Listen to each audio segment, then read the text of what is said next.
भारत में कई ऐसी पवित्र नदियां हैं जिनको पूजनीय माना जाता है, जिनके जल का इस्तेमाल हर एक शुभ कार्य समेत खाने पीने में किया जाता है।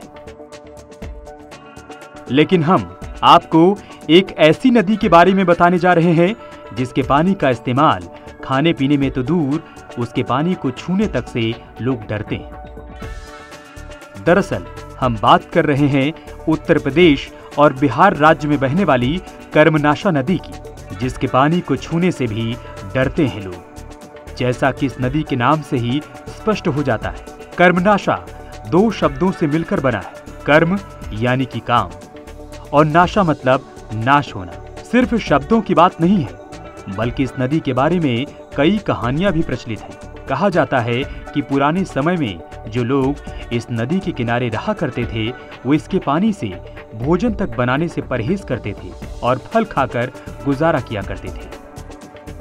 कर्मनाशा नदी के बारे में खास बात यह है कि आखिर में गंगा नदी में ही जाकर मिल जाती है। बता दें कि कर्मनाशा नदी बिहार के कैमूर जिले से निकलती है और उत्तर प्रदेश में बहती है। साथ ही ये नदी बिहार और उत्तर प्रदेश को बांटती भी है। 192 किलोमीटर लंबी इस नदी का 116 किलोमीटर का हिस्सा उत्तर प्रदेश में आता है। कर्मनाशा नदी उत्तर प्रदेश के सोनभद्र, चंदौली, वाराणसी और गाजीपुर से होकर बहती है, जिसके बारे में मान्यता है कि इसके पानी को छूने मात्र से बने बनाए काम बिगड़ जाया करते हैं।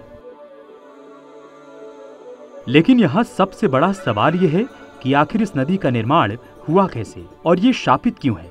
तो आपको बता दें, इसके पीछे एक पौराणिक कथा है जो राजा हरिश्चंद्र के पिता सत्यव्रत से जुड़ी है, जो बेहद ही पराक्रमी थे। उन्होंने एक बार अपने गुरु वशिष्ठ से सशरीर स्वर्ग में जाने की इच्छा व्यक्त की, लेकिन जब गुरु वशिष्ठ ने ऐसा करने से मना कर दिया, तब नाराज सत्यव्रत विश्वामित्र के पास चले गए और वशिष्ठ के मना करने की बात बताई। वशिष्ठ से शत्रुता के कारण विश्वामित्र राजा सत्यव्रत को सशरीर स्वर्ग भेजने के लिए तैयार हो गए। विश्वामित्र ने अपने तप के बल पर यह काम कर दिया, लेकिन ये बात इंद्र को रास नहीं आई। क्रोधित इंद्र ने सत्यव्रत को उल्टा सिर करके वापस धरती पर भेज दिया, लेकिन विश्वामित्र ने राजा को अपने तप के बल पर स्वर्ग और धरती के बीच में ही रोक दिया, जिसकी वजह से सत्यव्रत बीच में अटक गए और त्रिशंकु कहलाए।